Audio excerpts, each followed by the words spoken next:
What are you seeking? Come, you shall see. I know where you've come from. I know who you will be. Follow me free. I know who you are. The heights you just dream about, they're not very far. You shall see, I am the light, I am the way, I am the truth, I am the life. You shall see the face of your Father when you look through the love in my eyes. You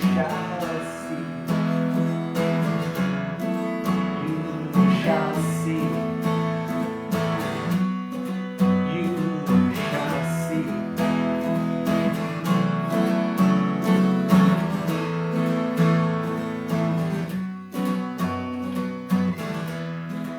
What are you seeking? Come, you shall see. I know where you come from. I know who you'll be. Now follow me freely. I know who you are. Those heights you just dreamed about, they're not very far. You shall see, I am the light, I am the way, I am the truth, I am the life. You shall see the face of your Father when you look through the love in my eyes. You shall see, I am the ladder, I am the way, I am the truth, I am the life. You shall see the face of your Father as you look through the love in my eyes. You shall see, you shall see, you shall see.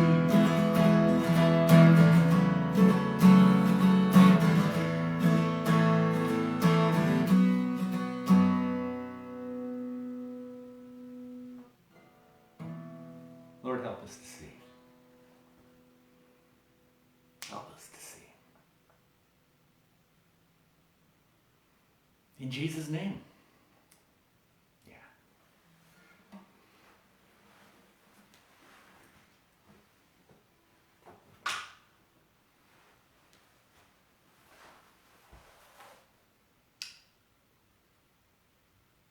What time is it? Last week I was told that I made a mistake about setting in an hour, when I was supposed to set the clocks ahead. What do I know? Apart from any place in time or space, in fact, that's what I see happening. That's where we're headed. That's the way my life's going. So whatever time it is, wherever you happen to be, I hope you can join me where I want to be here today, and that's gathered around the cross of Jesus, the judgment seat of God, the suffering seat, where Christ hangs there on the cross. We've seen the last few weeks, we're going through John chapter 19 very, very slowly, because here are pictures worth 1,000 words, and something to just, the more I see it, the better I see. And so I hope you can join me. God help us to really get there. Around the cross, we've seen there are those who are gambling for his clothes, those who are closest. In many ways, they're furthest apart. They're the four soldiers around the cross, and then there are four women who were there as well, and all of this picture being painted, and what we want to see, what I want to see is how Jesus sees. And the section, this is John 19, where? Verse 26. When Jesus then saw,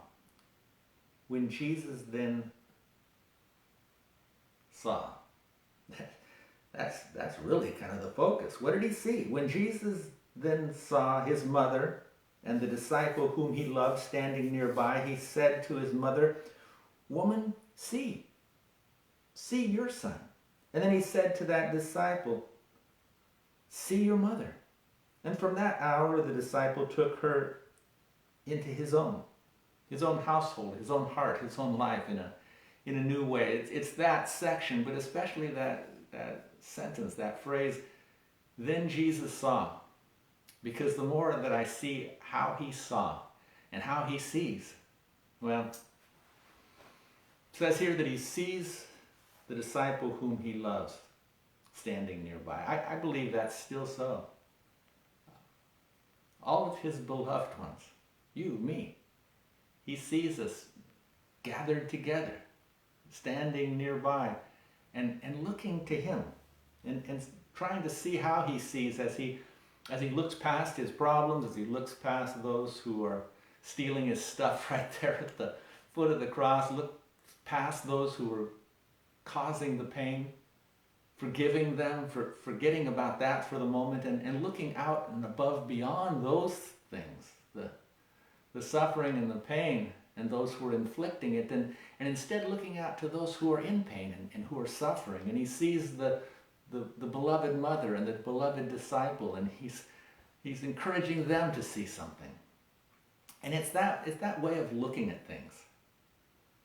You know, it doesn't remove all pain, but it's the best pain reliever I know of. To look past my suffering, to look past my pain, to look past the people who are causing perhaps some of that pain and suffering, to forgive them, forget them, set that aside. They don't know what they're doing. I don't know what they're doing. But to look at and see the loved ones who are suffering. To see that maybe I can say something, maybe I can do something to help them. Man, nothing relieves suffering like looking out and trying to relieve the suffering of someone else. And if I do that, whenever I do that, man, it helps a lot. To just do as he did.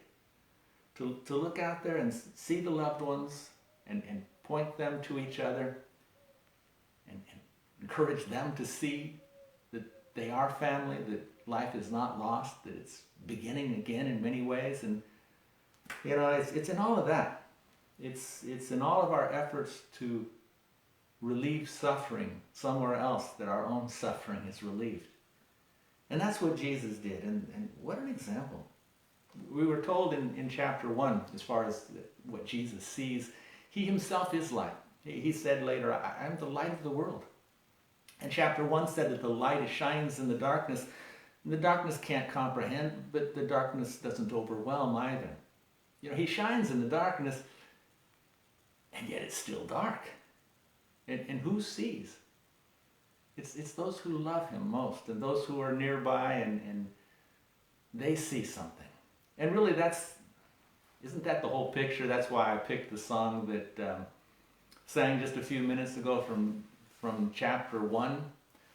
It's the first 5 sayings of Jesus to the first 5 disciples. What are you seeking? Come, you shall see. Here's Jesus, the one who truly sees things, and really what it means to be a disciple is to start to learn to see it the way he sees it. And so those first of all, John the Baptist. John the Baptist said, "Behold, I have seen. I have seen." And then having seen, he says, "Behold, you look, see. Here's the Lamb of God who takes away the sin of the world." And when he said that, then the first 2 disciples, they came to Jesus, and he said, what do you want? He said, "Come, you shall see." It's in the coming. Come on along with me, and you'll see. Jesus saw them. He said, "Come, you'll see." And so there's that gathering of the fellas there in that first chapter. Until finally with Nathanael particularly, Jesus sees him coming and says something about him. I know who you are, an Israelite indeed, in whom there's no phoniness. And Nathanael said, how do you know me? And Jesus said, before Philip called you, when you were under the fig tree, I saw you. Nathanael said, Rabbi, you're the Son of God. You're the King of Israel. Now how could he imagine that later Jesus would be here on the cross where we see him? And yet, more clear than ever, the King of Israel, the Son of God. Nathanael said, you are that.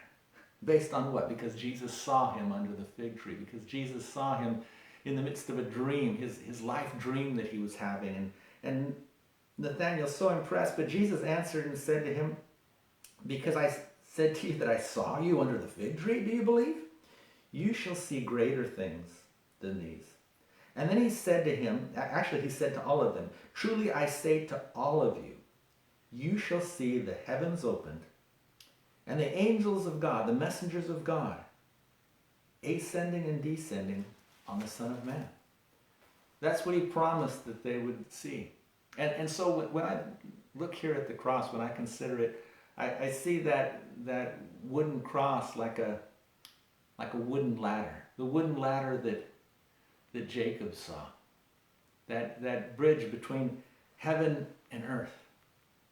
A wooden cross, a wooden ladder, a wooden tower. Not the Tower of Pride, the Tower of Babel, but a humble tower of suffering. A wooden ladder.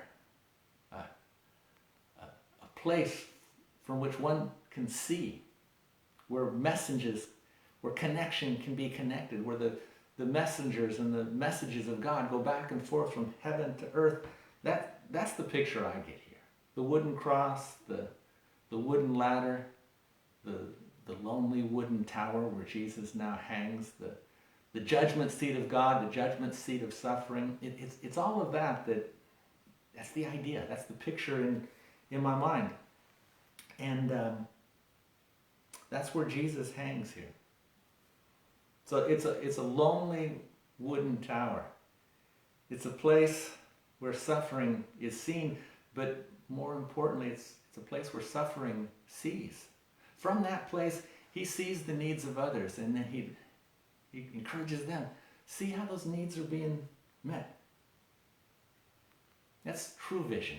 You know, in this life, we often want to be something. You know, we want to climb to some lofty place, some lofty peak. If I can just be up there and be above it all and be above all if I can be an overseer, if I can just be at that place, you know, kind of like the Mount of Transfiguration. Jesus was seen in glory there, and Peter, of course, let's stay here forever. But Jesus, of course, came down. From those heights, you can't see the suffering down below. You couldn't see that young man and his father who were suffering, the demoniac, all the stuff. Jesus had to come down from that place. And whenever we try to climb some tower of power, whenever we're trying to, you know, get up to some high, lofty place with our pride or ambition, oh man. Or maybe worse yet, well, I don't know if it's worse yet, when people put us on a pedestal in that way. Those heights they can make us giddy, they can go to our heads, but they also blind us. You can't see the needs, you can't see people from those high places. You can't know the needs. It's not that kind of a height that Jesus ascends to, but the place where he's put, in fact the place he chose, he said, if I be lifted up there on the cross, all men will be drawn to me. Not because he has the power to pull the strings and to make them come, but there's something drawing. There's something about someone who's willing to suffer and to love to that great extent. When the Greeks wanted to see Jesus, sir, we wish to see Jesus, they said to Philip. And Philip came back to Jesus and reported. But Jesus said, unless a grain of wheat falls into the ground and dies, he remains by himself alone. There has to be this lonely wooden tower. This place where he can be seen and where he sees. And where we can, though he's risen, though he's forever in the heavens, Even in the heavens, the throne of God is portrayed where there's a lamb seated as though slain. And keeping that image before our mind's eye, man, it is so helpful to me. And really that's what I keep, as I'm thinking through what I'm doing here, these last sections of John. I don't know who else is with me right now, but I'll tell you, this is all for me. and I hope it helps you too.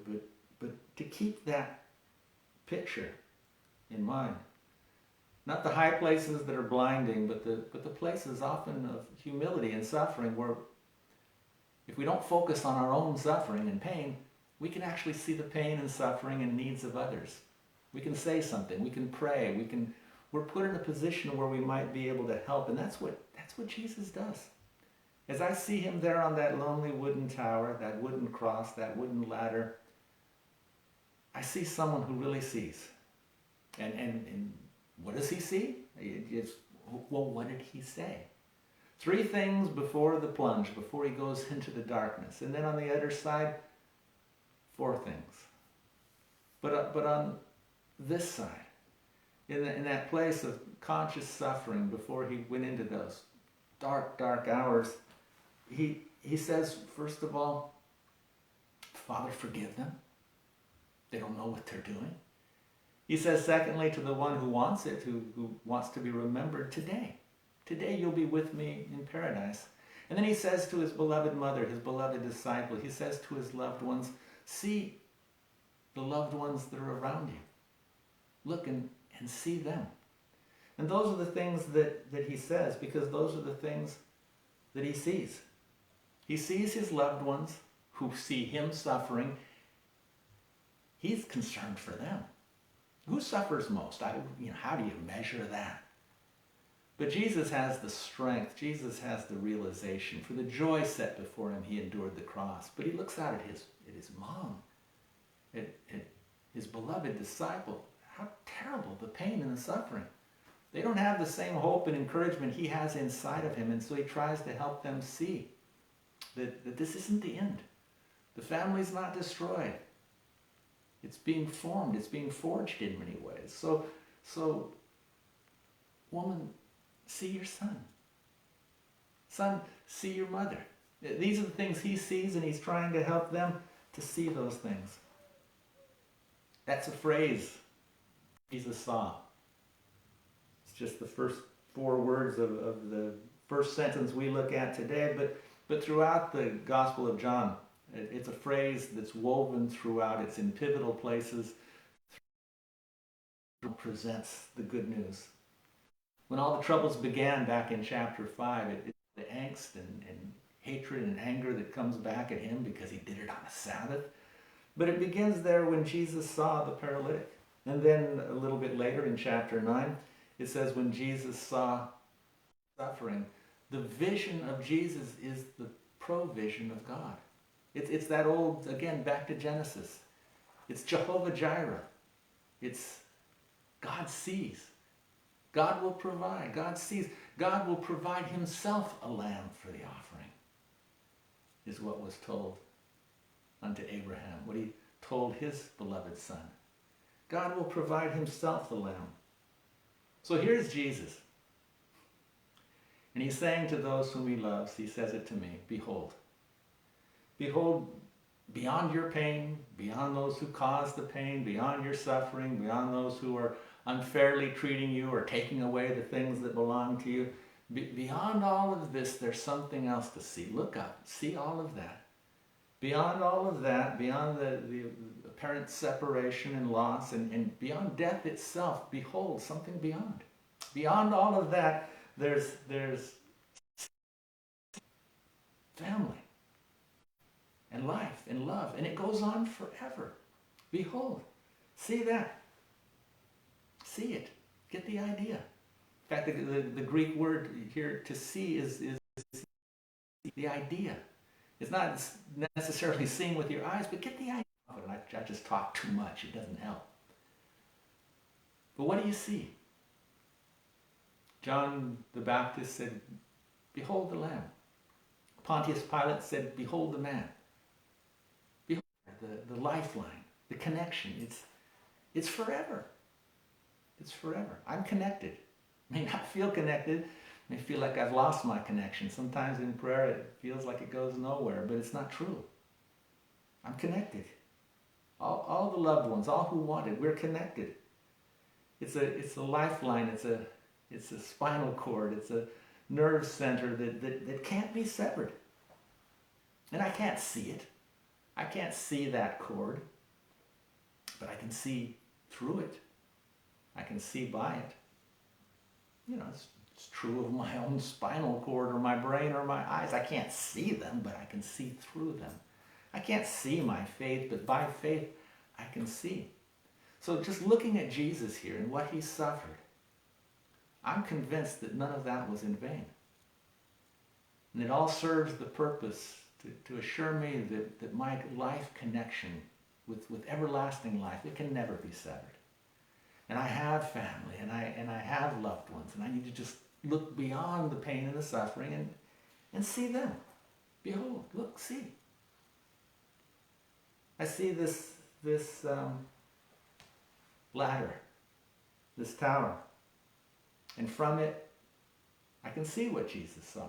Why? Because I can read what he said. From that place he said, forgive them. He said to the willing, to the one who wants it, today you'll be with me in paradise. To the beloved, look at the other beloved ones. These are the things that he sees. These are the things that he says. And even today, we are with him. Do you want to find family? To no longer be alone? Look, the lifeline. I see a lifeguard. My Savior seated there. The lifeguard. You know, the people who saw with their physical eyes and walked around in unbelief that day, they said, he saved others. They acknowledged that. How many people did he help? He saved others, but he cannot save himself. That's what. It's not the one who are standing, those who stand around on the beach and by the poolside and look up, and they may look and see someone who has it written across their ladder there at the top of their tower. It says lifeguard, but who really sees them best? Who appreciates them most? Isn't it the one who needs them? Isn't it the drowning one? The one who, in their last gasps, in their drowning, calls out, or even the one whose words, forgive them. Today with me in paradise, if that's what you want. Behold, life goes on, the family endures. After saying these three things there, he plunged in. He did the great saving.